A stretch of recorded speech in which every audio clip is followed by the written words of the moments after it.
So I'm here with Satya, who's one of the teachers at the UMM International School in Malaka, steps away from my house. So we're going to have a conversation because you guys have been asking so many questions about schooling, how it works, what education levels, especially from the UK. I've already had a chat, I've already had a tour, but now we're going to go into a little bit, slightly more deeper questions with Satya. And we were just talking about where you came from. So you're Indian, but...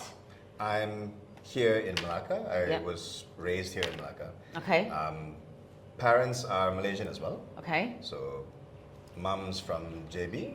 All Dad right. is from Seremban, actually. Okay. So Malaka is nicely here in the middle. It's positioned so well, actually. Yes. I chose Malaka because it was very close, realistically it was quite close to KL. Right. So even if I was living in Selangor or I was living in Shah Alam or Putrajaya, the intense amount of traffic could equal the same time as me traveling from Malacca without the beautiful scenery on the en route. So that's why we chose. But also here in Icro and Bemban, the house that I've got is Country Villa Resorts. Right. And it's from door to door, we could probably quite easily go from here to KL in an hour at the right time of day. Yeah. At the right time of day. Yeah. But there is no demand for me to go to KL.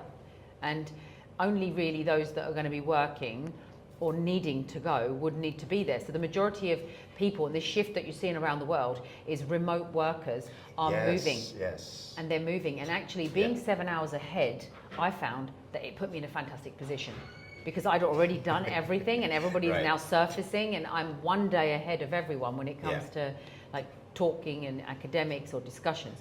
So back onto topic then. So you taught in Australia. Yeah. How long for?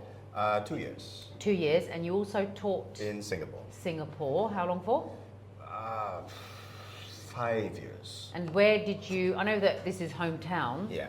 But what differences did you find any differences with the schools? Sure. Yeah, tell us about those. Okay, I guess in Australia especially the culture is a lot more westernized than here. Right. Singapore is a lot more similar. Yeah. But when you say westernized, what do you mean? Because I've got my Western experience of Yeah, I went to school. I guess like in terms of the values, the way that people interact. I guess it's a lot easier to find halal friendly stuff here, although that's not primarily a concern for me. But people are going to dress really differently over here versus in Australia. So. As a teacher, how did you find the respect that you received? Actually, I found that I was pretty well respected over there and over here as well, thankfully. Equally? Yeah, I'd say so. Children? Like, the kids that I taught there were mostly from Asian backgrounds anyway. Okay. Yeah. So they've already had some sort of cultural embedding in them in that respect. Yeah. So the schools that you taught in Australia were also Asian? This was more of like a private educational center. Right, okay. So I've obviously schooled in the UK, and my daughter has schooled in the UK, and things have changed over there, and that's why, and especially when it comes to respect, the teachers, I suppose there's a shift in giving children more rights. Yes. And the teachers have less, the parents have less. The children are given greater rights, which is not a bad thing because it opens their mind up to thinking and being, but sometimes it needs to be delivered later on when a child's a bit more mature. I'm surprised the parents have less rights though. Oh, it's getting there, yeah. Oh, okay. Yeah. Okay. For example, this is, fine, we're recording this, but me as a Muslim parent, now, I can't impose my views on my child of Islam. The child has to be given a reasonable insight into everything, and the child would be given the opportunity to choose. Okay. So I can see why that isn't a bad thing, but from a parent's perspective, when you have a set of beliefs and practices, you don't want to confuse the child at outset, and exploring should really fit into adulthood because you've acquired an education allowing you to think, and that's what the education should do. And it's tricky to even suggest otherwise because the home environment is the home environment. So how are you going? So I think it's a lot of experimental work that's going on over there. They're not sure. But back on topic, in the school, I have got some questions that we've prepared Sure. from parents, what they've asked. So the curriculum that you follow, is it recognised internationally? Yes. So we do the Cambridge syllabus for both lower secondary and for upper secondary. So the lower secondary will be Cambridge Lower Secondary Checkpoint. Upper secondary is the Cambridge IGCSE. Yes. So from what I understand, it's not too far off from the GCSEs in the UK. Yeah. But it's just named IGCSE because it's international, so international. it has to be accredited It's that slightly way. different, but yeah, it's. Why would basically you say that it's different? What's different about it? Some of the syllabus content is very, very slightly different. Like, it's almost identical. So, the reason I can say this is because I'm still using like GCSE materials and resources as well as IGCSE resources. So it's pretty similar. There's just tiny, tiny differences in the syllabus. Like maybe a tiny little thing that is in the IGCSE, which isn't in the GCSEs, Yeah. vice versa. Cool. So, Okay, good. So it is up to GCSE level Yeah. here. They go up to A level here. in our school, we do up to year 11. So that's IGCSE. Okay. That's our GCSE. And then after that, O-level. you would just go somewhere else to do your Yeah. A levels. That happens in the UK, to be fair. I Right. did GCSEs in a all-girls school, Right. and then I did my A levels in another school because they were just known for doing it better, and that was mixed. Yeah. So, so I noticed here as well that it's a mixed school. It is, And the yeah. kids just all kind of mixed together, and then is boarding.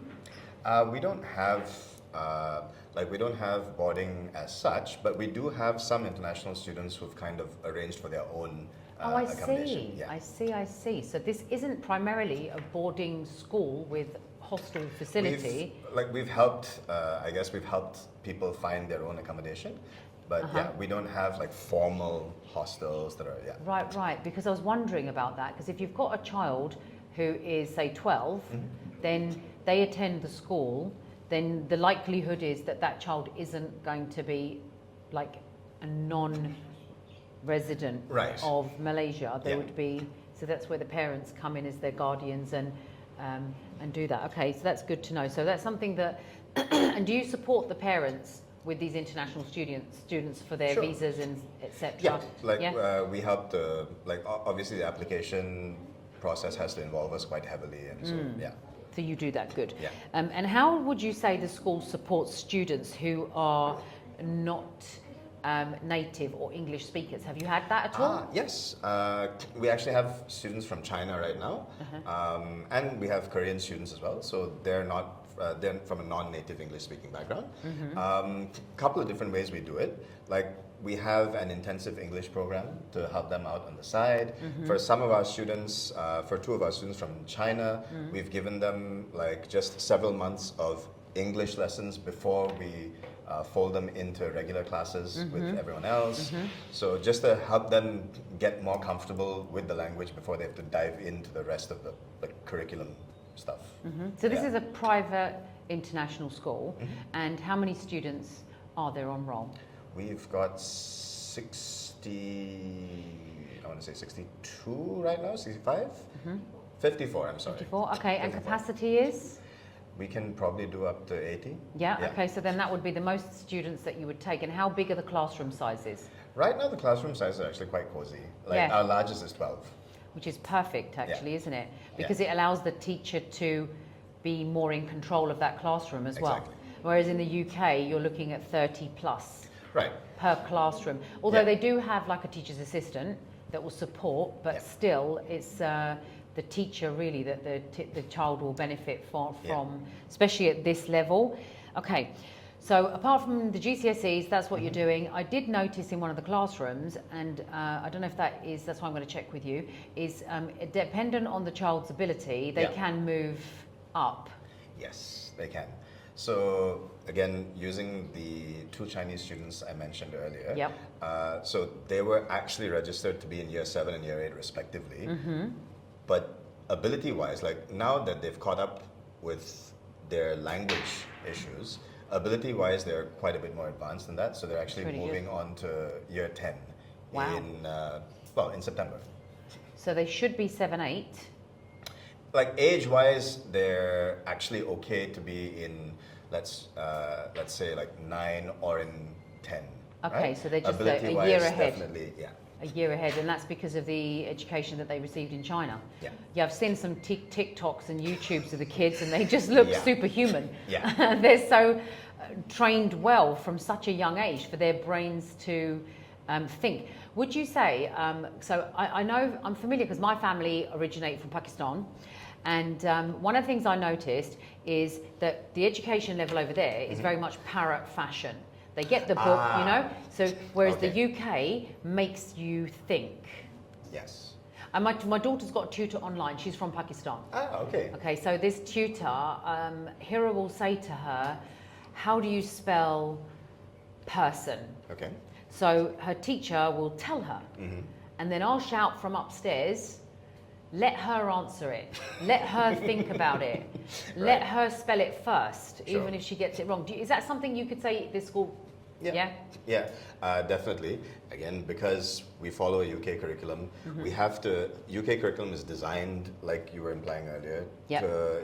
It's a lot more there's a lot more intentionality about getting kids to discover things themselves, which is ultimately reflected in how the exams are, the types of questions that they get in the exam. So, if we're going to have to prep them for that, we'll have to prep them to grow on their own with some guidance, discover things themselves. Yeah. It opens their mind to allowing them to think. Exactly. You know, I mean, I'll give you another example. My daughter, she did her GCSEs, and she worked in my office. I've got business in the UK. I said to her, go and explore. And my brother was living in Dubai at the time. So go and explore Dubai, go and find a job, go and see what you get.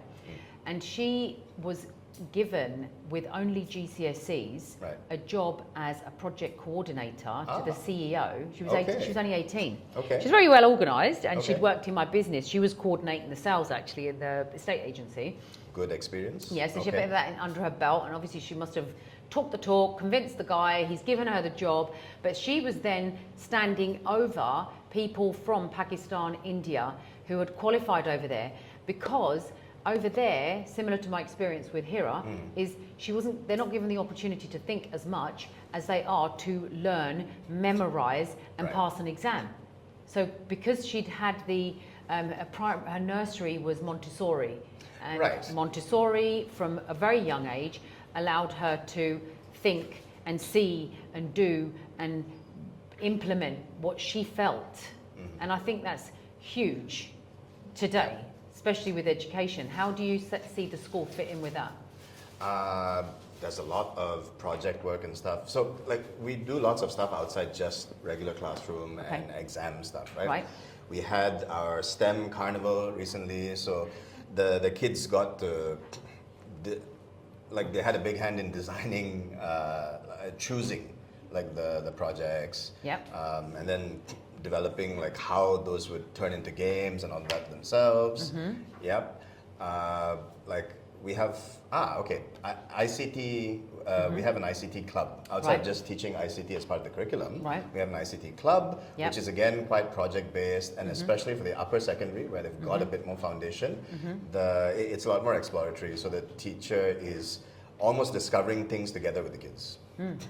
Amazing then, because you're applying an advanced brain with a developing brain and coming up with a solution. And letting them guide, like, again, steer what types of activities or projects they're interested in the first place. That's really good. So in talking about extracurricular activities, what else does the school offer? We've got, we've got like a bunch of sports, and then we've got like other kinds of CCAs. We're really big on sports, as you probably noticed here. But so for sports, we have golf, we've got basketball, we've got badminton and swimming. That covers, that's the sports. And of course, like PE session and all that. CCAs, so we've got a French club, I do the debate club. We've got debate. Debate, good. French club, debate club, the ICT club that I mentioned. I join one of your debate clubs one day. Invite me in. It'd be fun. Come today if you like.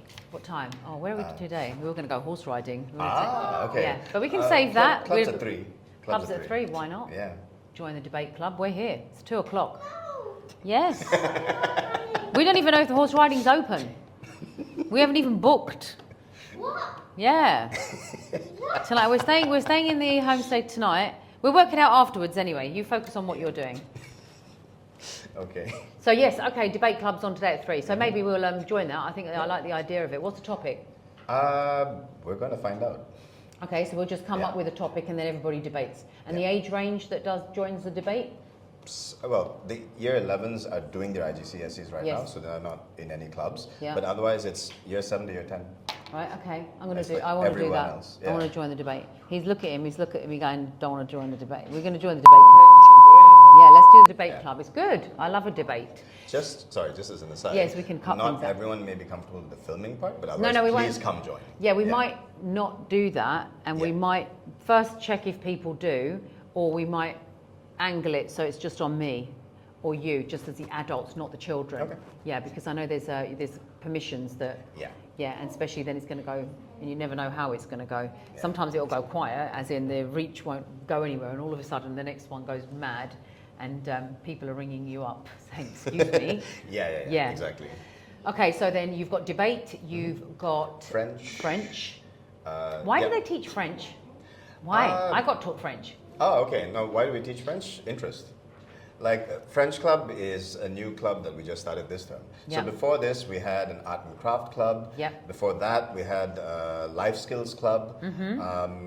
And people kept wanting to do the cooking part of life skills. And it eventually started morphing into a cooking club. Okay. And then when we ran out of recipes, we switched over to art. Yeah, so Some real life skills. yeah. So French club, I mean, we're trying to cater to a variety of interests, right? So not everyone might be comfortable with debate, not everyone would be comfortable with, or not everyone would be interested in like programming or coding or all that sort of thing for the ICT. So we're trying to cater to different interests, and language seemed to be, especially languages that we don't teach in the curriculum, seem to be like a good place to take it next. So how would you then teach French? Have you got a French teacher? We have, actually, one of our teachers lived and worked in France for a few years. Okay. So, yeah, So this has got some exposure and can teach the language at basic level, just so you've got an opening. Yeah. Cool. Okay. What other extracurricular things are there? Because obviously, so the child comes to school from 8:30 to 3:30? School time is from 8:30 to 3. Okay. And then we've got, on days where they have these kinds of activities, then they might stay back till 4:20. Okay. Yeah. So that's standard, the same as the UK, but there's are there clubs every day? There's definitely at least one thing going on every day. Mondays and Thursdays we've got golf. Right. Tuesdays is when most of the other clubs are. So we've got debate, French, ICT. Oh, I'm sorry, we have a reading club as well. Okay, that's good. For the lower secondaries. Yeah. So all of that's happening today. Yeah. Wednesdays we've got badminton. Badminton. Wednesdays we've got badminton. Thursdays we've got basketball and golf. Fridays are kind of like a day of rest where people. Yeah, I like Fridays. Yeah. Chill day, Friday. Yeah, always yeah. in my office, same thing. We used to chill on Fridays. Yeah. So okay, so they're the extracurricular kind of activities. What if a child? I mean, I noticed this, and you've got a specialised program for golf as well. Obviously, because of where you're based, it makes sense for you too, because I can't see every school offering that as a speciality. So, have you had any students take this up? Oh yeah, absolutely. We've got, how many golf students do we have now? We have 5 golf students at the moment. And how are they advancing? Would you say that any student has gone to like a professional level with it? Okay, so actually, the entire point of the specialized golf program is for people who are thinking of going pro eventually. And so right now, one of our students is actually on the Malaysian national team. He got picked up. Ikmal as well, right? Yeah, so sorry, 2 of them then. Boys, girls? Both of them are boys, but I mean, again, mixed. I mean, it hasn't really been an interest in my life to ever play golf, but okay. I was observing, and I could see that You should try it out. Yeah, maybe, because it actually, people said, oh, it's very good for you from a fitness point of view, and I was like, how? Apart from all of the walking, but even with the swinging, you know, I just was observing something. I thought, you know what, that range and the movement. Yes, they do lots of, because I mean, obviously we have professional coaches with like training, not just from the golf side, but like from the physical education side of things and all that. So you should see the regimen of like physical exercises they go through. It's very disciplined. It's Good. I like a bit of discipline. Talking about discipline, how do you handle children who might be a little bit unruly? So, okay, to be fair, we have been, for the most part, quite blessed in that Yes, area. I can imagine. Like, I can safely say that we've You haven't got had some any wonderful Western kids. children yet. That's my point. I mean, the Western children can be. Not exactly. Not overly, We have, yeah. well, okay, we have one who's mixed. Okay. Yeah. No, but what I'll say is, in terms of discipline, like, obviously, first and foremost, like, absolutely no corporal punishment or anything like that. Yep. But, so it's a combination of different things, right? It's about, first of all, making the expectations clear. Yes. And then making the consequences clear for when those expectations aren't Yep. met. Yep. And then just following through. So the consequences could range from things like, like detention, or in more extreme cases, suspension, or if it's just regular kind of classroom management, like you don't want it to escalate to that level in the first place. Yeah. So you get to know the kids, you try to you try to reel their behavior in without it becoming a power struggle. So it's a variety of strategies, right? And if you build that relationship with the kids and you show that you care, eventually, so I've had, I don't know how much of this we might want to keep in or edit out, but like I've been like homeroom teacher for one batch of students who were, let's say, from Because it's easy teaching affluent children. but difficult backgrounds. Okay. Right? Yeah. And so there's no short-term fix for all of the other stuff that's going on at Yeah. home. Yeah. But it's about providing some structure and stability here and building a relationship and showing that you care. Yeah. And doing that in conjunction with the discipline and the setting up of the expectations and all of that. Yeah. And what about children and recognizing them maybe for like special needs? You know, like ADHD is something that doesn't get picked up, and a child can look like a badly behaved child, but actually there's something else going on. Yeah. And they're not. They're hungry as much as the other kid is. Yeah. Have you ever come across that, or how do you deal with that? Is that something that's available in the school that you would? Right. So, like, this is a little tricky because I would say, so if a child comes to us with a known diagnosis, like the parents might tell us in private, and so, okay, great, and like we Let's can say also nobody's be, realised it. Exactly. So, like if we have certain suspicions, sometimes it might actually be difficult to communicate with that to the parents because not all Parents are open to it, are they? Yeah. I understand. Especially Asian backgrounds. No, it's true. It's the same in the UK because I won't say who, but somebody that I know, I educated people in the UK, but from Asian backgrounds, and from my learning experience, I think you've got an issue here. I think you need to go down the road of either ADD or ASD. Oh no, don't be silly, Syra. No, that's just the way. Don't be silly. And actually the child is now, and I spotted it because of his eye contact. Only because I learned, because I have a child with ASD, but early spectrum, you see. And so I just go in and I'll learn as much as I can. Yeah. And so he wasn't making the eye contact. His behaviour, he's a very intelligent kid. And now I think he's about 9 or 10, and he is doing some amazing things. Yeah. And I haven't raised it with her again, as in, have you looked into this? Because it's not a bad thing. They see it as a bad thing, but the child has talent. Exactly. You know, and it's just a different method, approach. You just approach that child differently. And so you were saying. So, for us, like especially we don't have a particular diagnosis. Yeah. Like we might have certain suspicions or whatever. Like we'll read up, we'll look at some literature online, and it's really then about trying to see what works with that individual child. And so what I'm recognising here is you're very much about treating each child individually. Yes. And you know, you as the teachers, as the intelligent adult in the situation will recognise and give the child whatever the child's needs are. That's what I'm seeing. Like in the UK, they have special departments, and that's what a lot of parents are asking us. Have they got a Senko? But I'm just a parent. I picked up a few little things on how to approach a child with ASD, with ADHD. And actually, it's not a bad thing to apply to all children, really. Yeah.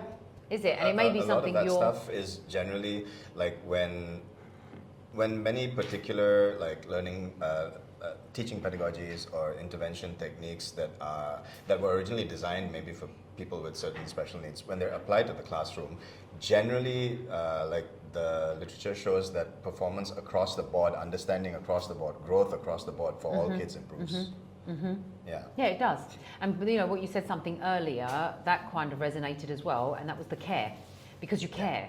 And it's difficult to care as one teacher to even know all of your students if the classroom size is so big. It's virtually impossible. My child that had ASD,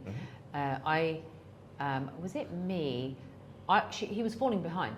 Right. So I was again, it opens a parent's mind up to start exploring and thinking and looking and stuff. And he was always different. I went to school and I said to them, I think that he has some form of autism, but not extreme. There's some, he's obviously falling behind school. The table, there was at least 7, including like head of department, and which I was grateful for that meeting, but they told me that they disagreed. The actual classroom teacher told me, no, I disagree. I just think he's the quiet child in the class. And because he was the quiet child, they put him at the back. And so he lost out and fell behind. And even then I went to see the head teacher. Let's drag out his reports. Let's see his performance monitoring. Do you do that? Performance monitoring? Sure. So you'll have we have both like growth-based assessment, like formative as well as summative, this kind of thing, right? And so like so much of the important stuff gets done first and foremost in the formative side of things. So if we notice that for example, and of course different teachers will have different strategies and stuff, but for example, we could do like entrance and exit passport type things. So what I mean by that is at the start of the lesson, you'll ask, even if they haven't learned the topic yet, which they haven't, you just ask the kids a couple of questions that they'd have to then quickly do something on, just to see where everyone's at. And then by the end of the lesson, you ask them the same questions just to see how everyone's going. By the way kids respond or don't respond during class, you can tell a lot. There's time given, like, okay, so I do math and physics and stuff. So then besides just me yapping in front, there's time for them to just try stuff on their own, and I'll just go individually and see how they're doing. And you can tell a lot from that as well. Is it recorded? So a lot of this stuff. How is it recorded? So that comes to more of the summative side of assessments, right? So for the lower secondary, like both have a lot of weightage. So even the formative assessments, they end up giving like 20% of the kids' final grade at the end of the term. And so yes, there's documentation for all of that, right? For the upper secondary, because we're slowly trying to transition them toward, like, we're slowly trying to prep them for the IGCSE, right? So IGCSE, there's none of the, it's a final exam. There's none of the other stuff. So different altogether, exactly. isn't it? So this aspect of the assessment starts to fade away in terms of, not in terms of doing less in the classroom, but in terms of the impact that it has on the final grade. The impact that it has on the final grade. For lower secondary, because like it's 20% of what goes into the kids' report card. There's going to be some documentation behind that, and I mean, on a say for example, you know, subject to subject, you'll do the monitoring. There's testing along the way. We have like periodic tests and stuff. That's what I wanted to know. We have periodic tests. So this is, I guess, more the summative side of things, right? So we have periodic tests. Then we have a mid-year exam in term 2. We have an end-of-year exam at the end of term 3. Term 1 is exam-free. So. Perfect, I understand. And the reason why I asked that is because with my son, I asked the head teacher to give me the results that they have for the last 2 years. And then what we spotted was his performance when it was going up and then when it was coming down. And we recognised it was because there was change of teacher. And so because he's ASD, he was a routine, familiarity, surroundings, all of that. And his attention, his behaviour changed and then you can look at the ADHD child, for example. They will do the same, and that's only because they're actually smarter and they've recognised that there's a change. And now I'm going to make the most of it because I'm, you know, and behaviour, impulsiveness, how would you care? Yes, but how would the teachers handle that situation if Sorry, they had which situation in let's say a particular? situation where you've got a very good child, behaves well, suddenly does something extremely impulsive. Right. Okay. So we have actually had that kind of thing. Quite often, what they might need is just a little time to themselves. Like quite often, this might be a self-regulation issue rather than a kid acting out. So maybe withdraw them from the overwhelming situation or the overwhelming scenario. Give them some space to calm down. Then have a chat with them. Like for, that's in terms of immediately how we might deal with a situation. Yeah, Like we also have an in-house counselor who's also the French teacher. that's good to know. She actually teaches English. Yeah. But yeah, she's qualified. She's trained as a counselor. That's really helpful, isn't it? Yes. Because kids actually need that. Yeah. They need it. So like for the long term, she's around to help, and because of her expertise, then she can come and advise us on what we might do to support that in the classroom for this child. And yeah, Got that's you. all. Okay, that's Yeah. really beneficial because I can say that, you know, with children that are moving, because parents are moving because remote jobs, Yep. parents are moving because environments aren't where Yeah. how they want them to be. That's not supporting what they want, and so people that are coming, there's a shift happening. People are coming to Malaysia, and they're predominantly the ones with children, and then they're asking questions about schools. Some of them are asking about special needs. How do the schools deal with? So Yeah. I think you've addressed that really, really well, and particularly counselling is something that is required because that's a big jump for a child. I mean, I was really conscious of it when I came, is I've got this stable home environment, you know, I've got this stable school environment, and now I'm about And to suddenly it's just take yeah. it all up and you unsettle the child. So Yeah. you're going to have some behavioural issues that the child doesn't recognise is because of this, and that's where the Right. counsellors come Right. in. The child might just be misbehaving, thinking that they're misbehaving, but for whatever reason, actually the child doesn't Yeah. know. They But may the not even be able to counsellor- articulate the needs that they have. They just don't know, do they? They Yeah. don't know. You ask the child and they say they don't know. So that's where the counsellor comes in, because the counsellor comes in to unpick and dig out what's going on below and putting minds at rest. So that's really, really helpful. And I don't even know whether the schools, I mean, primary schools definitely don't. Secondary schools do, but I just think they're not actual qualified counsellors. Oh, okay. I think that they're teachers who've been given the role and have had a surface amount of teaching, Right. you know, Right. to support Right. this as an adult to a child. But counselling is not just, Yeah. it's not. There's a deeper qualification Yes. that people have. That's why they, you know, do it as a profession. Okay, so let's have a look at then. Do you have any specific facilities or availability for children with learning disabilities? We talked about that really, didn't we? So you're kind of going to go into, so that answers that. And what's schools' policy for homework and workload expectation? How do they do that? How do they deal with homework? They have a fair amount of homework, or? I mean, of course, we have homework. It's going to vary from subject to subject. It's going Yep. to vary for different year levels, and not all of the homework is going to be like just sitting writing stuff Yep. in books. Like Yep. this is where actually, if you've already taken the tour, you might have seen like there's a ton of like project work and posters. see and, some, yep. Yep. So all of that's produced by the students. All of that's part of how they Yeah. how they learn. What about talent? Can you spot talents Yeah, and then sure. and grow a person based on their talent? Yeah, I mean, we'd like to think that we can. Yep.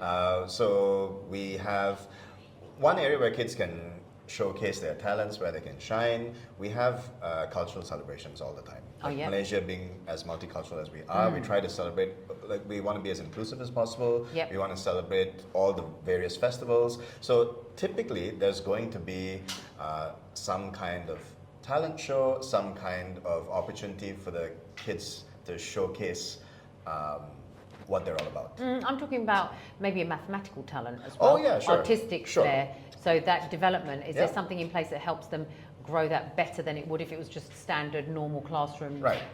So I mean, like for mathematical talent, we have entered international math competitions before, stuff like that. Like for scientific things, like I was saying, we have STEM week.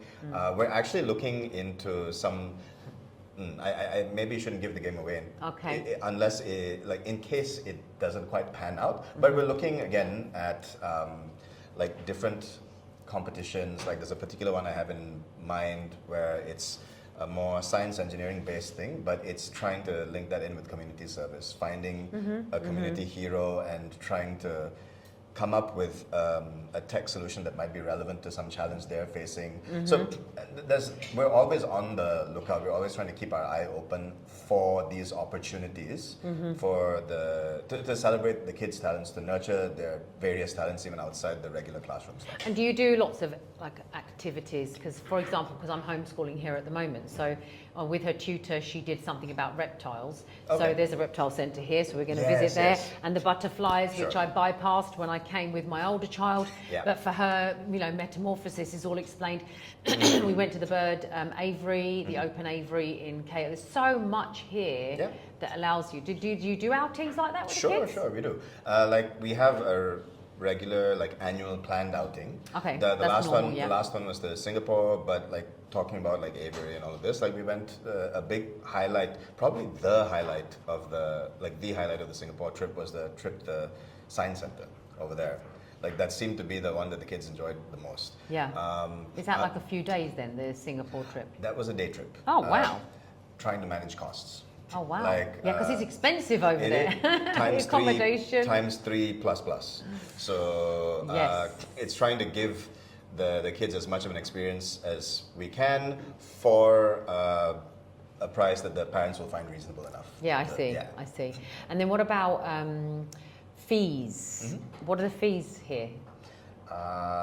Okay, fees probably not my area of Oh, okay. Well, expertise, but- we'll leave that one for another. We can come to that with you. Yeah. How's about another concern that I might have, being here on a golf course, is that there are other people on the same site. Yeah. So how do you handle security? So, actually, like, our premises complies with Ministry of Education as well as Malaka Educational Department, like, guidelines about how that is. Like, we're all fenced up and we limit the access points. There's basically only one way in and out of the Site. which was the front The way gate that we can. Yeah, we've been quite fortunate in Malaka that because we're pretty low profile, we're pretty quiet. Yes. That's one thing. But the other thing is, okay, like in terms of something more proactive, we actually do have like a working relationship with the police department here, right? Like just earlier this year, we went for, like they organized a get-together of international schools and tried to talk through like what some of the procedures are and that kind of thing. So like we do have stuff like this that's being implemented, changed, upgraded as per the need. Makes sense because they're the at the front line when it comes to knowing what is happening, and so they would just necessarily guide you if you needed to make some changes. And they're also happy to come in and do like seminars for us to whether it's for the teachers or for the kids themselves. Because I mean, even her primary school, you cannot get in anywhere. Right. It's Fort Knox, nowhere. The Right. gates are locked. Right. The reception is locked. The main gate, there's a side, everywhere is locked and it's all fenced off, which is quite horrible, isn't it? Feels Really? a bit oppressive, doesn't it? Yeah. I mean, another thing that it does stop is a child wandering off. Yeah. Because it's not just necessarily who's coming in, but if a child is in a mood, then that kid could just slide off. And how would you know the kid slid off? Because I suppose the classrooms are small, aren't they? They're not going to know. No, I mean, but the again, kids, after all, the I fact remember. that we're a small school helps a lot with that. Yeah. It's easy to notice when someone's missing, but again, the other access points are closed, so there's really only one way out, and we usually have people in the lobby. We'll usually have Ms. Rina, Ms. Rokia will be in their office. It's tough to slip by unnoticed, not just because of the small student population, just the layout of the place and stuff makes it easy.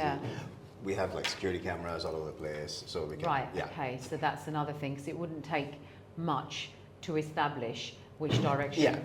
It could just be somebody's having a bad day. kid at home, whatever, at school, just having an emotional bad day that decides I'm going to bunk off today because I don't want to be here. I fancy being under a tree at the bottom of the golf course. You're going to get that. Yeah.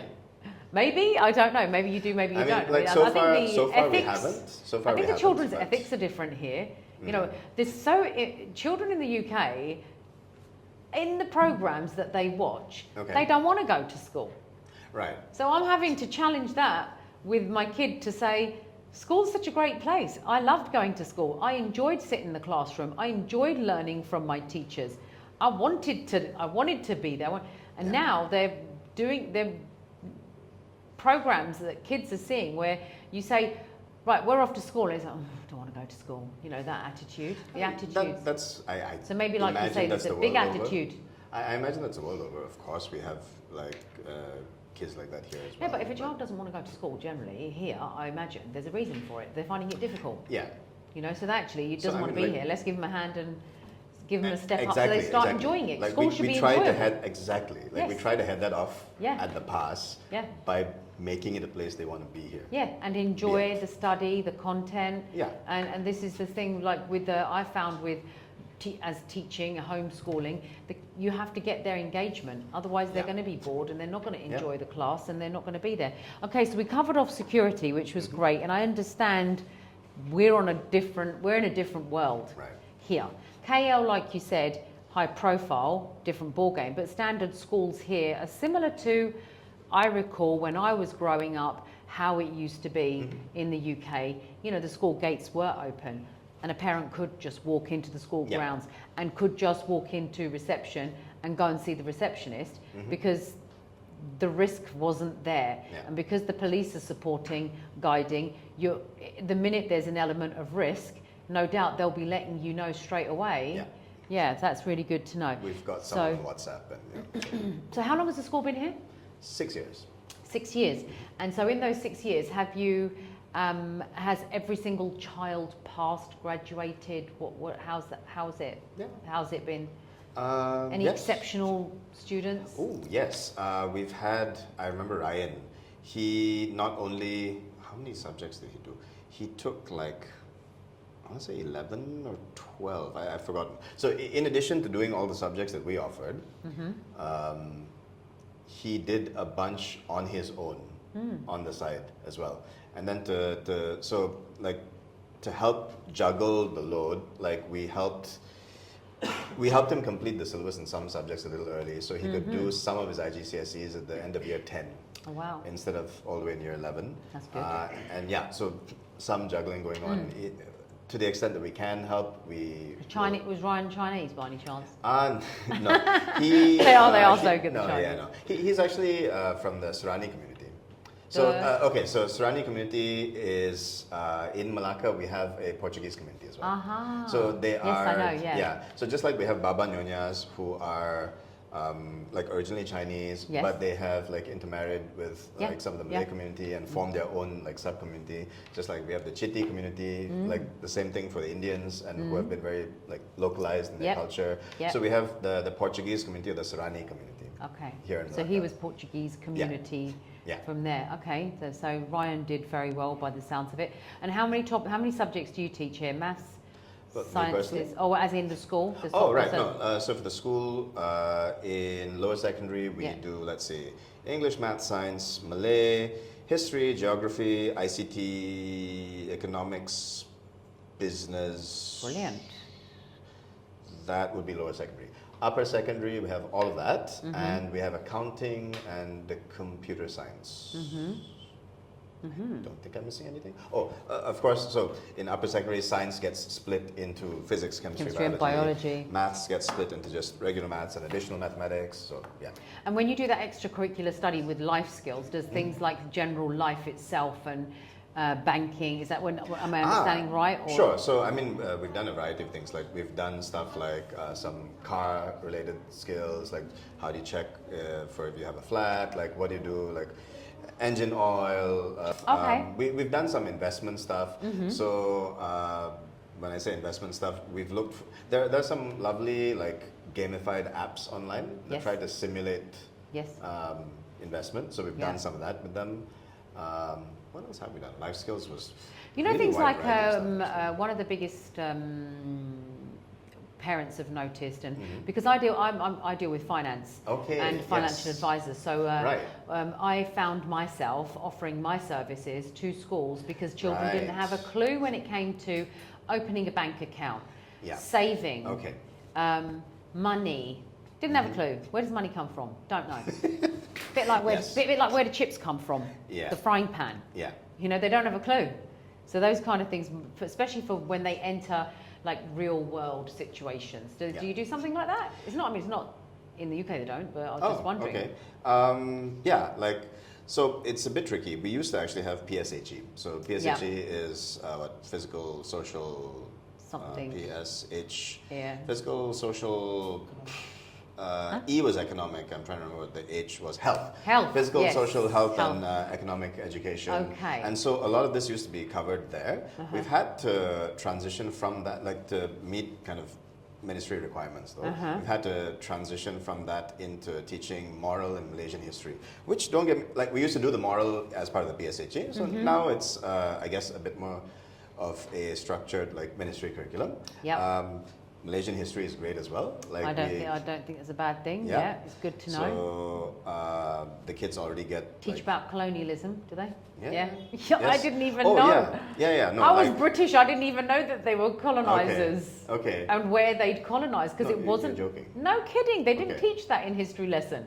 We got Okay. taught about Henry VIII and Queen Elizabeth and all of that in our history. I mean, we They do that didn't- here as well, but Didn't have a clue about it. The Commonwealth didn't have a clue about it. okay. Yeah, they didn't teach it. Okay. No, I mean, but yeah, we definitely do that here. I suppose it That's- would open that's, the child's mind up to what colonialism is as well, then, wouldn't it? Really, and they don't want the kids to know what's going on. Which is, Yeah, but they're okay. doing it now. Everybody's learning about these things now, even if it's self study. I don't know whether they're teaching it in schools, but okay. So I can't think of anything else. Is there anything you can think of that I would benefit from knowing? As a maybe you not just as somebody coming here for the benefit of YouTube, but as a Right. parent, because I do have Sure. a child and my child will come to school. Right. So what could you tell me? Okay, so I guess first and foremost, like, what is our overall approach and philosophy to? I'm sure this has come out in bits and pieces, but maybe just to put it all together in one lesson. Like, we want to give kids a conducive environment, and we think this environment is lovely. I And, commented on that as I Yeah. walked around. You know, so it makes the huge impact when a child is relaxed. yeah, And I was saying when I was looking at these surroundings, to breathe fresh air, to see greenery, yeah, to view what is, you know, if the sun's out, but just even if it was raining and grey, but just all of that, Yeah. just open space immediately brings in calm. Oxygen is going to feed the brain yeah. a lot, and that child's just the health, well-being Yeah. aspect, all of it starts from that before they've even hit the Helps the classroom. staff too. Health, yeah, health and Yeah. staff too, yeah. Yeah. Well, talking about the staff, where are you all from? Varied Uh, teaching, you know, yeah. various experiences. Mostly, yeah, we're all from Malaysia, like right Yeah. now. Like in the past, we've had some international teachers. Like right now, we're all Malaysian, but we've got a good mix of people with local and international experience. So I noticed a lot of teachers in the UK, they're leaving, Right. you see, and I was right. wondering whether or not any had actually made their way to Malaysia. So I imagine they would have, but I think their first stop might be KL. yeah, could be, Yeah. could be. It's all right. We're promoting Malaka right now, Yes, so exactly. Malaka's the place. No, it is. It's the place precisely to avoid some of the craziness of KL. Yeah, and what about teaching? Like, there's lots of international schools I've noticed as well. Yeah. So they're all private schools, basically, aren't they? People Yeah. set up private schools and facilities, and so these are monitored quite heavily by the government, I They are. imagine. There The are Department all of kinds Education. yes. Yeah. The Department of Education, the State Department of Education has a like separate kind of subdivision that sees to international. Do they have school like an affairs and stuff. Ofsted type rating for each? I'm Because how would anybody know? Because you've got all these schools. I'm only vaguely familiar with Ofsted. Just help me. Ofsted just gives a measure based on everything that they've explored, seen, standards, and they'll give it a good or underperforming according to the regulated standard, or outstanding according to the regulated standard. Okay. So is there a standard of monitoring these international schools? There is. I don't know I don't believe we have like different grading systems. Okay. Yeah. But yeah, they definitely do monitor us and make sure that we comply with all kinds of requirements. And this is a big deal when it comes time to renew our permit. So the school has a permit, and you Yes. have to. I see. We've got like 2 sets of permits. Schools, I mean, even in the UK, it's shifting that way anyway. But it's a business. Right. Ultimately, Right. It's a business that wants to make money, Yeah. but also run a business that will be, functioning successfully. Yeah. So you have. We've got 2 sets of requirements and 2 sets of standards that we have to adhere to. One is set by Malaysian government, Malaysian Ministry of Education, the State Education Department. Yeah. The other is set by Cambridge. Aha. They have people coming over. They recently had someone to come over and look over how we ran. In addition to being a school, we're also an IGCSE exam center. Yes. So they did a spot check. Surprise! Okay. And so they came to see how we were doing in terms of running the exams and stuff. I see. Yeah. Oh, okay. In terms of running the exams to make sure that they were compliant and there was no backdoor processes going on for children to pass. Yeah. When it comes to things like curriculum, like we have Cambridge people that we're in touch with, so that they're always kind of helping us be on the lookout for resources, new textbooks, changes in the syllabus, all of that. Yeah. Like teachers, I got sent to a course, like a Cambridge. Cambridge University Press, because it was about the textbooks and the resources and stuff. But for new syllabus in mathematics and additional mathematics and stuff like that. So yeah, we're pretty heavily monitored, you could say, because monitoring is important. It is. But a benefit not just of keeps us on our toes. It keeps you on your toes, but at the same time, you need to know that you're still on track yourself. Everyone needs to be monitored, no matter what stage you're at. Good for accountability. Is there everybody passes? Yeah. Yeah. GCSEs. How do the grades present? Like children that have passed here, grade-wise, where are you? Would you say? Honestly, it depends on the batch. So like we've had some year levels that have been outstanding, like almost all straight A's and stuff like that. We've had other year levels where it's a bit more mixed, but they have passed. Yeah. When you say pass, do you mean a grade C and above, or do you mean? Oh, like technically a pass would be a grade, because it's numbers now, isn't it? Yeah. No, like C would be a credit now. Right. So a pass would be like a D or an E. Yeah. So it's a mix of different things. Yeah. And so for we were always told if you passed if you got a C, if you got a D, it's a fail. And for in my day, for some students, like they might be. Again, like they might excel in certain subjects and just kind of get by in others, and it also depends what they want to focus on for their career. And yeah.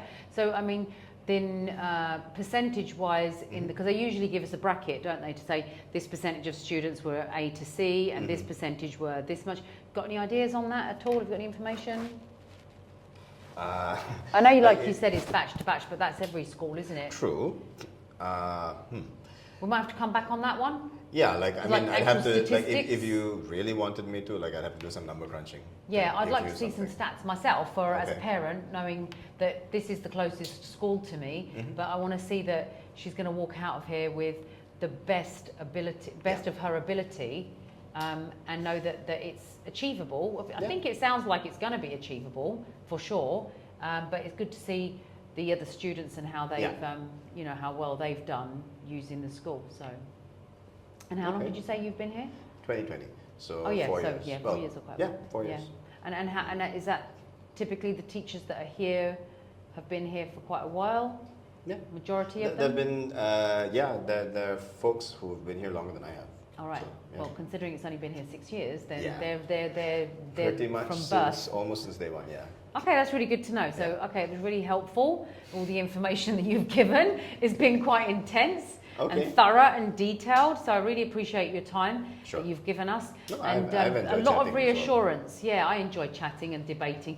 But I think it's been really reassuring, and I've definitely answered everybody's concerns and questions they have because they want to bring their children here. And the next thing will be the fees, of course. Right. I mean, I've been online, I've seen they're realistic Okay. from a British person coming here. Right. It's accessible.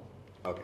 And good to know as well that you can have such small classrooms, because over there, no matter what you do, you know, government schools, I know they're government schools, but we're still paying for them Right. indirectly through our taxes. Yeah. The taxes are so high. So at least this way you get to control where your money's going and how Yeah. you want your child to be educated. So thank you very much. No, like it's been a real pleasure.